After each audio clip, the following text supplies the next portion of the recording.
background before your experience. Tell us a little bit about yourself before you delve into what happened. Yeah, thank you.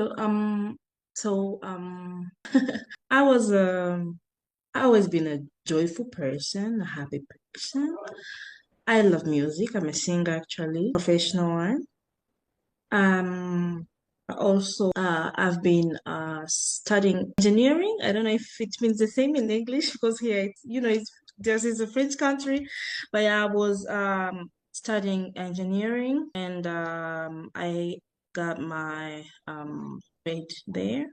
And yeah, I at the time I wasn't a mother, yeah, but now I'm a mother. So yeah, I was someone who loved life, uh, loved interacting with people. Um, so I don't know if there is much things to say about that, but yeah, I was that happy person. That feeling you have when you know, okay, I have my life all planned. I know at a certain age I will be this, I will be that, and then I will be that, before that experience hits you, and then it changes all the perspective. So yeah, Okay. Can I ask about how old you were before I that am happened? 30. You're 32 now, but before that, before you had that experience. I was 20, 22, 22, 23. Okay. Thank you. Can you tell us a little bit about the support systems or relationships that were important for you when you were growing up? Structure surrounded you. So unfortunately, none. At that time, simply because I couldn't put a name on my situation. For me, it was just a terrific experience that I have lived. Thanks to God, as I said, I love music. So I may say music saved my life because at that time I wrote so much. I still have that book. I wrote so much, put in words my feeling in my book, make them a song. I didn't share them though, but really writing helped me so much. But when I went back home, the support system that I get, especially from my family, I'm always thankful for them, for my mother especially. She took me to, I don't know if you call it retreats, like you go to a village.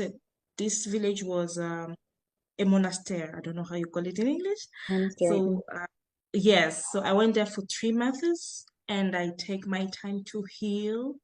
You Mhm. never totally heal, but I really took my time to try to be me, to not be ashamed because I was really, really ashamed. I had my friends were ashamed of me, Oh, goodness. some of my family. So I needed to take that break. Like I went off of everybody, and thanks to my family and to that community of prayers, they really helped me. And I didn't know I could go and knock to this or this other door because I couldn't put a name on the situation I was living until. So the thing is, after that, I decided I was like, okay, now I know that so many, maybe many other girls can be going through this, and now I will try to spread this information to let people know that this is what is happening.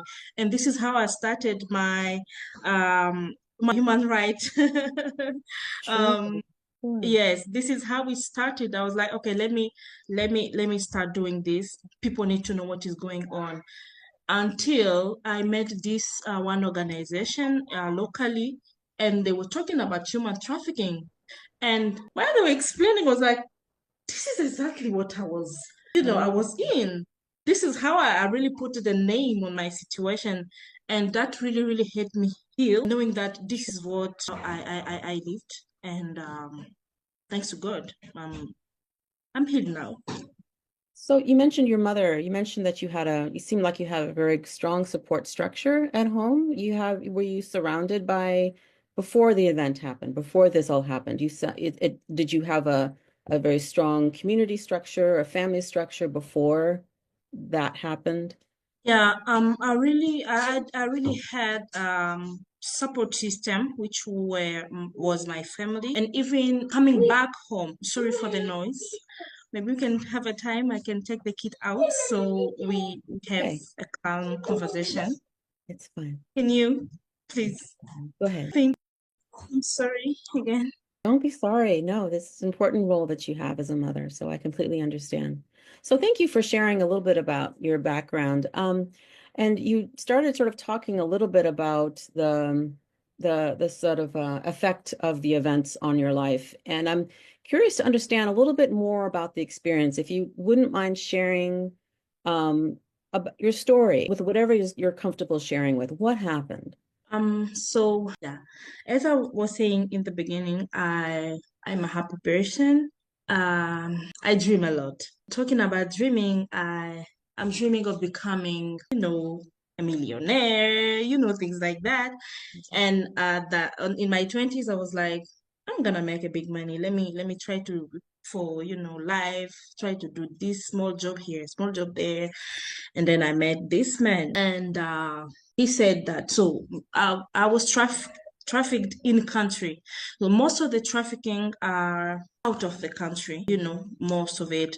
But there is this kind of trafficking that people don't talk about that much is the in-country trafficking, like from a city to another, Mm, especially for big countries that have these large cities. So this is what happened to me. So he took me from my city to another. Actually, go from Goma, which is my city, to Kinshasa, which is our capital. And for me, it was really an opportunity because, coming from a city to the capital, there are big opportunities there and etc. I didn't knew I was being like I was sex trafficked, at that time until I reached that house. And the time I reached that house, they took my phone, my IDs, everything, so that I cannot leave the house. I cannot communicate. I can do anything. And there were around 10 men in that house. I just let you imagine what happened there. Yeah. So hopefully one day I had the opportunity to steal my phone, and I called my mother, and she directed me to one of her friends around. I will never remember. It was on the day of it. It was in the morning of Easter. I ran for my life, I remember. And till I reached a taxi. I didn't have money. I didn't have shoes. Like I was, like mhm. just running. And Sure. you don't even know where you are going because that was my first time in that city. So hopefully, took a taxi and I gave the taxi man the phone, and he talked with my mother. She directed him to her friend's house actually, and I stayed there for 2 weeks. So why didn't I go back and go to the airport and go back home directly is because those men were looking for me. So they took pictures of me and put it posters of me at the airport so Oh, that I could not leave the city. So this person was very, very an influent person, and he didn't want to put a bad, how do you say it in English? To dirty his name. I don't know if you understand what I'm trying to say. je Yes, so parle he didn't français want. un peu. Okay, oh my God, you're saving my life. Yes, so this is what happened. So hopefully at that time, as I told you, I didn't really knew what I was really experiencing. I was like, this is a bad situation and we need to find a solution. So at that time, um, there is a friend of our family who was a politician actually, and my mother called him and he directed us to a lawyer, etc. And they started a trial. Is that how Mhm. you call it? Yes. Mhm. Yes. Yeah, they started a trial, and until they took that man from where he was to take him to court. I was still in that house, so it took them 2 weeks for me to be able to leave that house and to go back home. So tell Yes. us a little bit about the man who took you. What was the promise, or what how was he able to take you from Goma?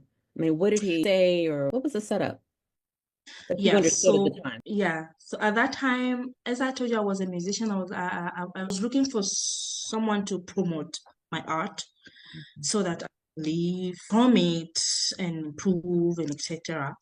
So he came, he said, He was very interested in my art. He was really loving my music and everything that I do. He will be producing me, etc. And I was like, okay, so this is a good deal. Mhm. And then came the fake love, you know, came the fake love. And I was like, yes. So now I found a man who is promoting my music, is promoting me, etc. So this is how I left my city until I found out when I was with them that they were doing this with so many other girls. They were Interesting. doing this with many other girls.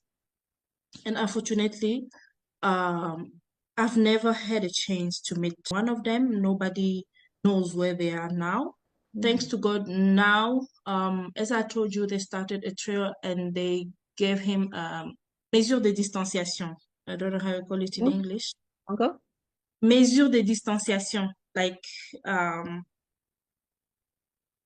Okay. like In legal terms, I y- don't know the language. I don't always have the language, the legal understanding of French, but yeah, like oh, yes. Uh, oh, what do you call that? It's yes, a protective order so that he can't be within a certain perimeter of you. Yes. Okay. Like a yes, protection. Yeah. Yeah. yeah, Yeah. yeah.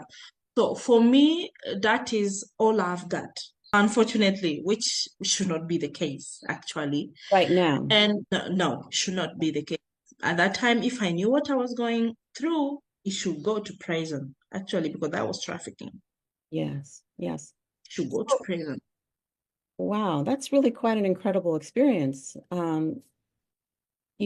Certainly, you were on a track of education and your personal development at an age at a very, important age in terms of your sort of development that you have to take advantage of these opportunities, certainly. This is maybe a small question. How did you get from Goma to Kinshasa? That's quite a long distance. Was that by flight or was it By flight. a flight? So he By flew you flight, in. led by him. So most of the traffickers, this is what they do. They bring the I will take care of you thing. And to make you feel comfortable, to make you feel like I'm in a good hand so that they can take you from place A to place B where they want you to be and do whatever they want, where nobody, you don't have support system, you can call like you have no one to call. Mhm. So this is what they do. And most of the time their target is people seek financial help, uneducated people, but most of the time people with disabilities, yes, so most of the time this is their tactic. They give fake promises, and then when you're there, you know Okay. yeah. So, And yeah. And so something about the traveling in countries that you don't need identification. Is that correct? Is Yes, that you all? do. You do need Yes, you do. okay. So they used your identification to travel. Okay. Okay. So, what during that time, that ordeal that you were in the house, how long was that process? I mean, how long was that experience by the time you were taken from Goma and the time that you left the house? Around 5 months. Oh, a period of 5 months. Wow. Okay. Okay. Okay. Can you tell me a little bit about what you wish people would understood about your experience? I mean, you shared some things that it was a type of collusion that was happening among many people. It was a system that you somehow unknowingly entered. You'd mentioned some other young women were also trafficked as well. What else would you want people to understand? I want, first of all, this is something that I always say. I want people to know that this can happen to anybody. Mhm. There is no cliche, there is no profile, Yeah. unless for the traffickers, because they have a profile, they know what they are looking for. But as a victim, you never know. This can happen to anyone. uh they don't care if you are educated, non-educated, if you have a degree or not, if because there are some of my survivor leaders friend, they are very educated, they have degrees. I have even one that has PhD, but still they have been trafficked. They have been trafficked from Kenya to Moyen-Orient, to this country. um it's a one country with oh my God, how do you put it in English? When I find that name, Okay. I will Okay. in That's fine. Qatar. In Oh, Qatar. Qatar. Okay. Yeah. Yes, yeah, it's the same. Yeah. Um, So I want people to know that this can happen to anyone, yeah. regardless who you are, where you are from. And there is no profile unless for a trafficker, but there is no profile for a victim. So it means you need to really pay attention because um these traffickers now they have set it up in I won't say a company, but it's a business. It's a multi-billion business. And we have organ trafficking, sex trafficking, child trafficking. This is something that it's really, really happening. And until it hits you, people think that doesn't exist. Until it hits you, people think that it's just history that they can see on TV or hear on the radio. Yeah. But Yeah. don't wait for that experience to hit you. You know what I mean? Yeah. Yes, this is what I always want to tell people to really pay attention to seek information because it's really important. And to know that the trafficking world, the second after the drug business to collect money, you know. So it's a multi-billionaire business. And just imagine how ready these people are to prey their victims. Yeah. Tell me about it. What during those 5 months, what helped you to survive? How did you get through that time? I don't know. I don't know. Honestly, I don't know. Because it was hard.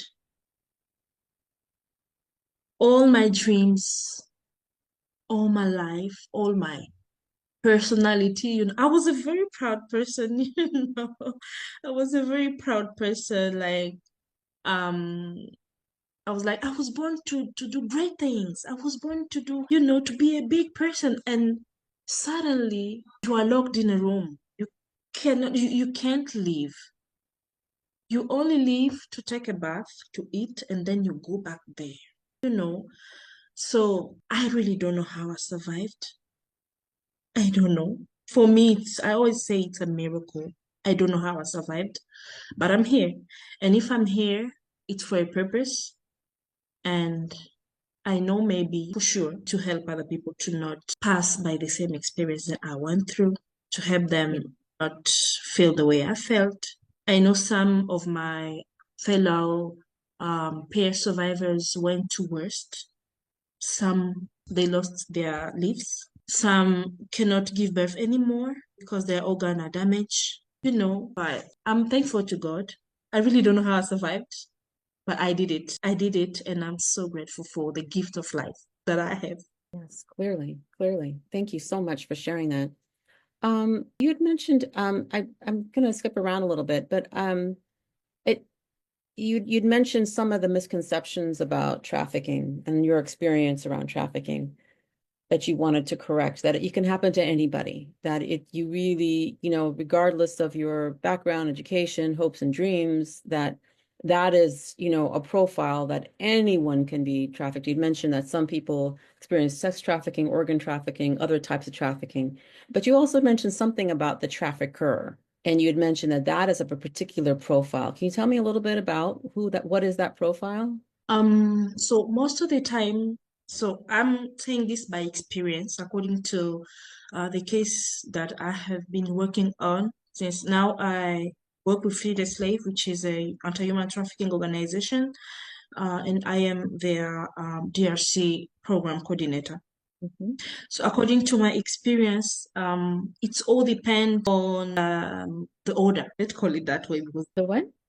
the order. Like Or for example, someone says, okay, I want one skinny Chinese, the there order. is big eyes, etc. Or I want um so they have some profiles, you know, and as I was saying, it's very important to be educated on this matter because there are signs, For example, last time I have been in contact with 12 girls that have been trafficked to Uganda. Mhm. So they the trafficker. So because they work in groups. So there are one that are locally, there is one who do the smuggling, and there is the other one who will be the reception in the country, you know. Yeah. So they told them you would go to Canada, you will be babysitting children there. Mhm. They don't, they've never been there. They're from the village. They don't know that first you need a passport to go to Canada. You don't need an ID, you need a passport in order to get a visa. So you need a passport to go to Canada. Two, you cannot just go there and do the babysitting without training or anything like that, you know, Mm. because this is how we do it here. Here, like you it's like, okay, my sisters has a small girl who can come over and help me with the baby, you know. So they think it's the same thing in Canada. So they're like, okay, let's go. And then they take them to Uganda, to a so-called refugee camp, because we have real refugees camp, and but there's those so-called refugees camp where they hide those girls. And they're like, okay, Mhm. we are going to take you to this place now to look for your papers, you know. But how are you going to look for my paper? I have an ID. I need a passport to go to Canada. How? You're already in Uganda. So they make a fake passport for them. While they are there, they take their phones, no contact, to make sure you don't communicate. So you don't have the opportunity to have to get someone who can tell you, are you sure this what they are promising you are what they are doing? Because if someone is very genuine, he will let you communicate with your family, for example, you know. So they don't give that opportunity to to to their victims to be in contact with their families, their friends, or anybody who could help them, you know. So how I got this information is I was in a training on leadership with some women in the refugee camp. And this is how I got this information. Unfortunately, we called the numbers of those people. It didn't went through till now. We Mhm. don't know what happened. Wow. We really don't know what happened. So they really use, as I said, people non-educated, we don't have the information, and sometimes poverty. Like for example, now hopefully, we one of our survivor leader in the DRC, he intended a trial for one woman who were kidnapped. I won't say kidnapping, but it was child trafficking, some of the kids. So what she was doing was she was going to the villages and say, okay, now I have this mzungu. The mzungu here is the white people. Yeah. Hmm. I have this Mzungu here, and he will help your child, uh, grade scholarship, etc. So you as a mother, you're like, okay, so this is a better future for my kid. I'm gonna let this woman just with my kid, but I will keep in touch with my kid.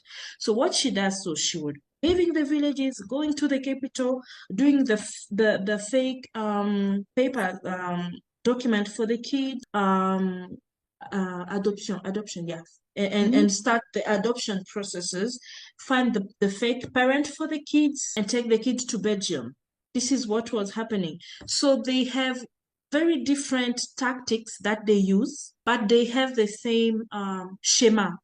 Yeah, you Hmm. know, Same. yeah, Hmm. they have the same schema. So they take you from a point A to point B, from a point B to point C. So they have contact person in between. And in most of the case, they make sure that the person on the ground and the final person don't know each other, Oh, so interesting. that yes, to protect the business.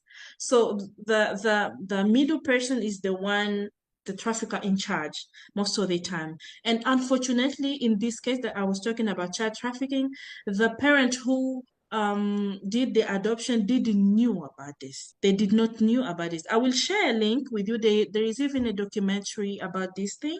I will share a link maybe with you so that you could try to know more about what happened. So But these yeah, are so so these are legitimate adoptions or no? you say? These are legitimate adoptions. These are actual people who are looking to adopt a child and they are actually stealing someone's child.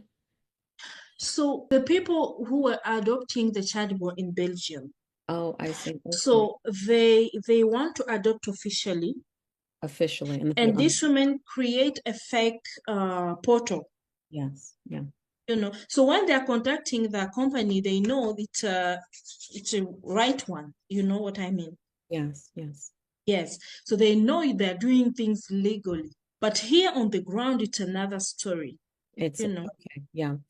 So there, you're going into a very different, very interesting area, and one that actually is my next question about the sort of structural system that enables precisely what you talked about, that, people can set up kind of shell companies or organizations to be able to facilitate the process of trafficking locally or, within Goma, outside of Goma, and internationally.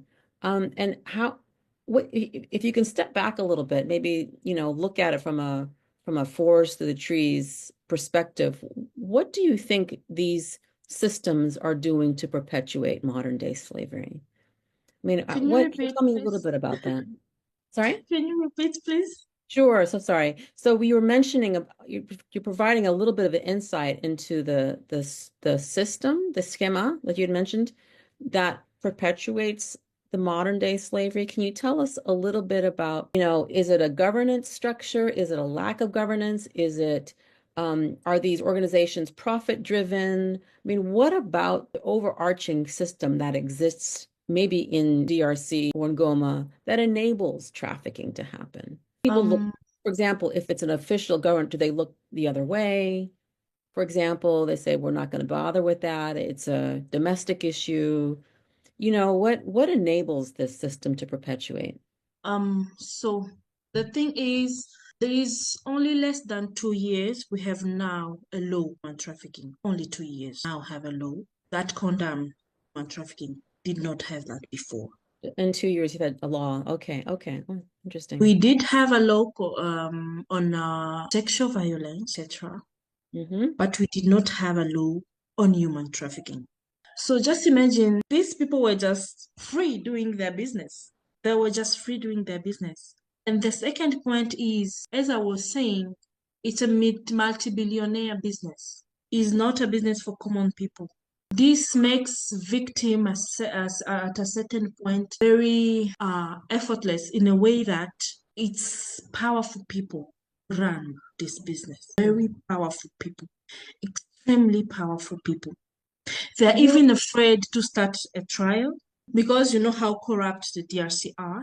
They are afraid for their lives. Let me just give you an example of one of the survivors that we have. She have been trafficked to a military camp. So you mm. are sexually trafficked to a military camp. What are you gonna do? What are you So gonna do? Who's gonna you, save you? um, You know. are you comfortable So sharing a little bit about the structure that you know of? You'd mentioned the military is part of, is it? Can you tell us a little bit more about what other parts of the industry are part of this powerful structure? yeah. So I'm not saying that the military is a part of it, but it's individually. You know what I'm trying to mean. There are these individuals that are into that business. They find themselves powerful. It's not that the military sector is doing this, but some of the powerful people have done this. Not only them, there are some that do this in the mining sector, you know. Just it's just a pinch that I'm giving you, you know. So it's Okay. in so many sectors. I'm not saying that specifically people from that sector are doing this, but what I'm trying to say is that traffickers are everywhere. Yeah, As I yeah. was saying, this can happen to anyone because traffickers can be found anywhere. You can be a lawyer and you are a trafficker. So most of the time, So it's picking the yeah, you so know, it's enactment of the law, which basically this new law basically is establishing a legal structure by which people can use to go after anyone, regardless of sector, essentially. That before this, without the law, this system can operate with impunity and it can perpetuate into every aspect of civil society and all structures within a country. Interesting. yeah.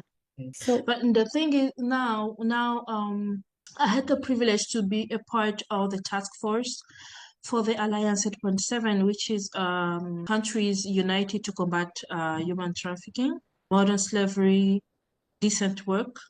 Mhm. I have the opportunity to be a part of the task force, the only survivor representing all the survivors from the DRC. So now the DRC have taken a step to be a pathfinder country, eradicate modern slavery. Good.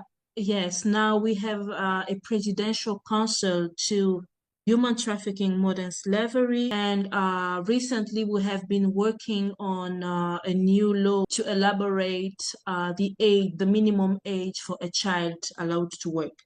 So there Interesting. are changes that are being made, baby changes, but at least we have them that Right. are happening. And yeah, so I think now the government is being awakened and they understand that because especially in the mining sector, agriculture sector, which is very concentrated in the Eastern DRC, Mhm. um, where there is a huge percentage of human trafficking and modern slavery in the DRC. It's really concentrated on this part of the city because of that. In the mining sector, agricultural sector, and refugees being used for this like 30 years plus, a war that have been going on, uh, huge amount of people being displaced. So they are very vulnerable. And this is why we have this huge percentage on this side of the country of human trafficking, slavery happening. Unfortunately, the nowadays situation doesn't help. But we really hope it's the improvement soon. Can you tell me about, are you aware of beyond the DRC, are there other organizations or system structures that are possibly enabling perpetuation of slavery? You had mentioned the adoption agency system is one where, for example, people in Belgium, for example, who want to adopt a child, so they're thinking they're going through a reputable sort of national organization, the DRC. Is there something that else that's maybe happening that you can see on a global level with systems and organizations that may be contributing possibly to the perpetuation of trafficking within the DRC? Um, yeah, I'm gonna give you an example for Kenya, for example. Yes, Yeah, I'm gonna talk a lot about Africa because that's my perfectly fine. experience is limited in Africa because I have been working with survivors and I'm also a member of the African Survivor Coalition, so we share experiences. So Mhm. the Kenya government has this I won't say protocol, but this how do you so they have this partnership with Qatar, as I was saying, Mhm. to send Kenyan people to go to work. So most of the time is domestic workers. Most of the time is domestic workers. But this protocol doesn't really help the people who are going there. And that is why most of the Kenyan survivors are domestic exploited survivors because there is not this system where like the system that really protects. So the system allows you can upload your CV, and if those people in Qatar sees your CV and interest them, they have this protocol of facilitating getting the visa, the transportation, etc. But there is not this system that really checks on the if really this company exists, what is their morals, what are their ethics, Yeah. and that is why really so many of the survivors in Eastern Africa, which is Rwanda, Uganda, Kenya, are domestic workers. Most of them are domestic workers. So that So I it's almost like employment within the private sphere is one area where there isn't a lot of transparency. When people are domestics, they're going into private homes, they're going into private facilities where there isn't any visibility.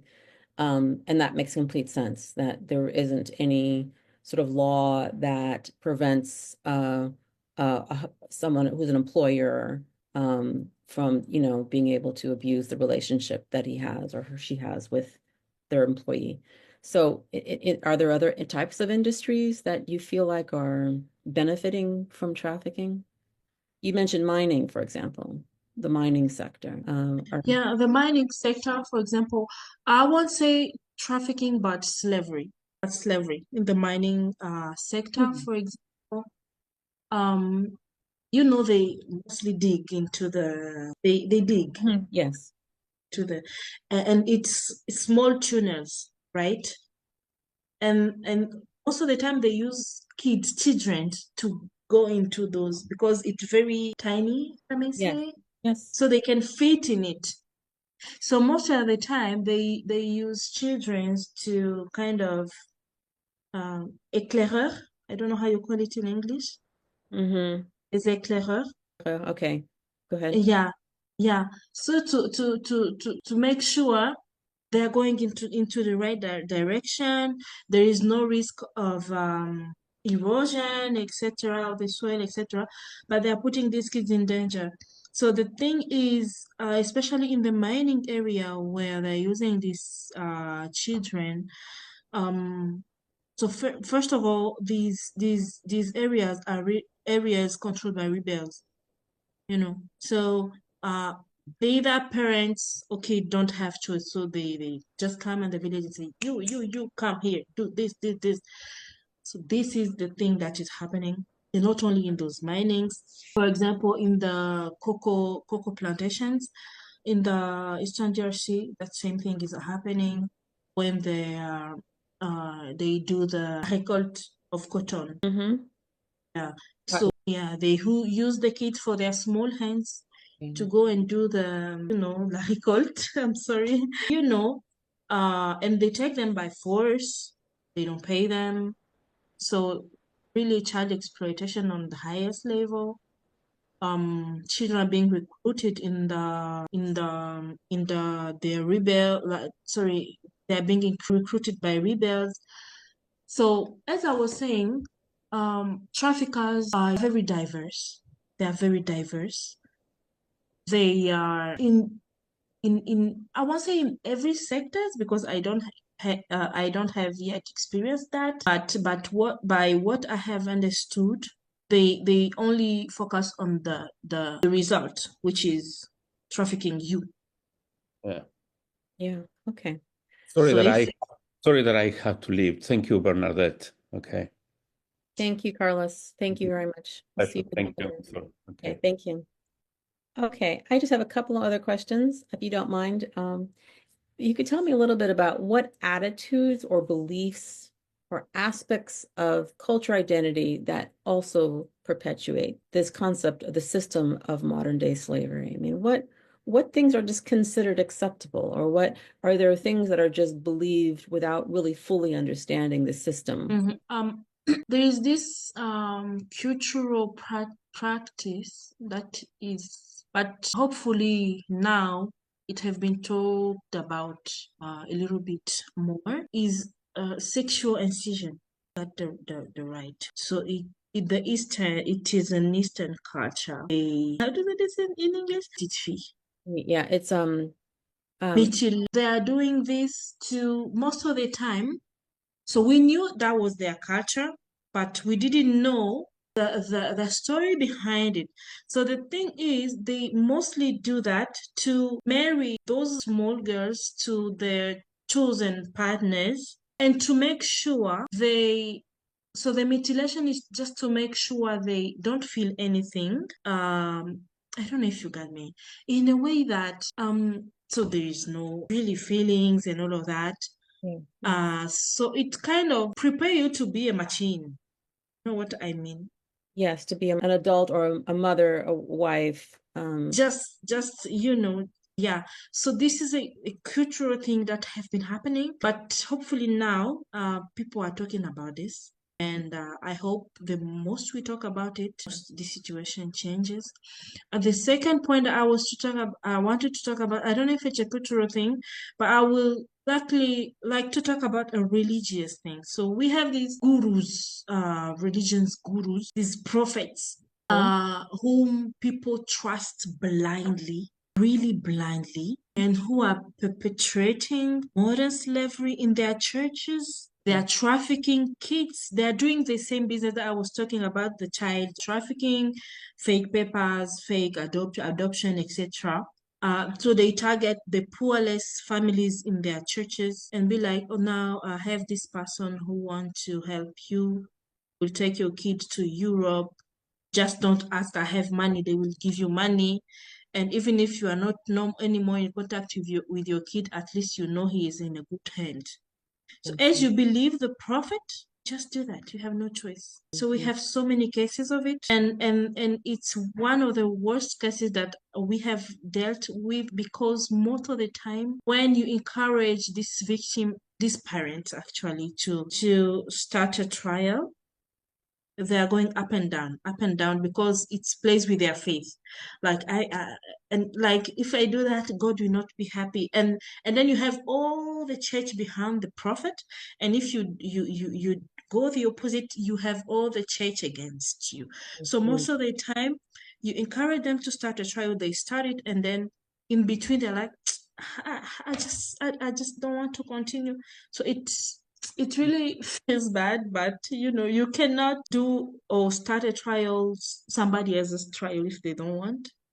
So Yeah, if that's you good. just, yeah, but it's really sad. Interesting. Okay. Yeah. Well, one more question. So what gives you a sense of hope? You had mentioned some things that are changing with the law. What else might do you see that are happening locally? For example, you'd mentioned there are these NGOs that are specifically focusing on victims to help victims rehabilitate and so on. Can you tell me a little bit about, for example, the organization that you started and other things that are giving you a sense of hope? Um, Thank you. So for me, is the survivor engagement movement that is being set up. In the past years, victims were being presented just as victims, and they were just presented a victim and take them only for their lived experience. Like, they were limiting victims to their experience. While, as I was saying, as this can happen to anyone, there are victims who healed from their trauma, from their experience, and want to be a part of the fights against human trafficking, against modern slavery, but didn't have that opportunity because they were being seen only as victims. So for me, what brings me really hope is the movement of survivor engagement going on. We now have survivor forums. We now have conferences, survivor conferences, where we talk about our experience. Because, most of I always say the best awareness is the storytelling. Because no one can share our story more than us. And the simply fact that you share your story awake something to someone who have never heard of that, and they understand that this really exists because they've seen you. They've seen you, and you are a testimony that this really exists. So there is this get click that always comes, and they are aware. So my hope is to bring more survivors in the fight against modern slavery, to be included in the fight against modern slavery. So we fight together. No, it sounds like it. It sounds like there's a round system to help victims so that they're not feeling alone and isolated. And you had mentioned that when we started, that that you were able, your mother was able to be very much a part of your recovery. And if you don't mind, if we could just end a little bit on that, it's like what you went through a very difficult time, and it probably took months, maybe even longer, years to transition to where you are now. And if you could just end on what that transition was like for you personally, when you said you went to a monastery, is that correct? Did I understand that correctly? What Yes. happened as a result of that? What was that exit and into that period like for you? Because that was a fascinating. Yeah, so me going to that monastery for my mother, for my for my family, they needed me first to rest because I really changed. I wasn't recognizable. Uh, I needed to eat to recover first, and two, to change my mind because I had suicidal minds, etc. Mhm. And she knew how I believed in God. So she knew that was the place where I needed. And she could not take me to a psychologist because they don't know about human trafficking. You Mm. know what I mean? They don't know about human trafficking at that time. That was a subject that nobody was talking about. And that was a strange experience where you don't know who to talk to. You don't know who to talk to.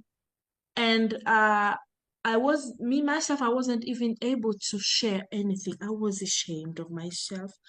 I felt like dirty, like you feel like I'm not clean. I need to clean myself. I need to clean myself. Yes. So I went there. I prayed. Hopefully, at the monastery, they have this manual work. You go to the farm. It Mhm. really helped me. I really connected with nature. I wrote a lot, as I was saying. I wrote a lot. I wrote everything that was going on in my mind. I was just writing. And after that, I went off the country. I could not, I really needed that. I went off the country. I went to Burundi actually to continue with my study. And I made sure I was successful, both in school and in music. That was the only way. That was the only way. Yeah. So I came back home. Everybody was proud of me. Actually, we had even a show with Akon. I don't know if you know Akon is an American Senegal Yes. American. Yes. Yes, we had a concert, a show with him in Goma, actually. Yes. Wow. So I really felt like I need to come back bigger so that this experience that I have and this new experience that I will have will cover the mess and all of that. Yes. So for the people around me, family, neighbors, they kept the souvenir of the great person that I have became. But deep in my heart, I was still hurting. I knew I went through. Thanks to God, I've never seen that man till now. I've never seen that man till now, and it really helped me. It helped me a lot, and I won't say that uh, the success. I won't say the success, but what I achieved hided the pain that I had. No, but it kind of cleansed my face, my Yes. public face. You know what I'm trying to say? To allow my inner peace to grow. So I started growing. I started slowly, slowly healing. Then I started being a survivor advocate. I started sharing my story to my family, to my friends, to my neighbors. Now I'm able to talk about my story here. you know? Yeah, so it was really a long, long, long process. But I'm proud I've made it. I haven't made it maybe to the top, but I thank God I'm here because I know so many survivors. Every time they see me, they're like, I want to be like you. I'm like, are you sure you want to be like me? Because I feel like I haven't achieved anything yet. But I'm so proud I made it to now. And this is why I'm doing my best to lift other survivors up. Because most of the time, people are going through this experience. They don't know it's trafficking. They don't know it's modern slavery. They just, I'm suffering. I'm going through this. And Mhm. as they don't put a name on their situation. They don't know the right door they can knock on to get Mhm. help. Yeah. So I'm trying as best that I can to share my experience, talk about my story, talk about my journey as best as I can. Yeah. So, yes. Bernadette, I want to thank you very much for sharing today and for making yourself available. And thank you for your family for allowing you to be able to have this time with us. I'm going to stop recording, if that's okay.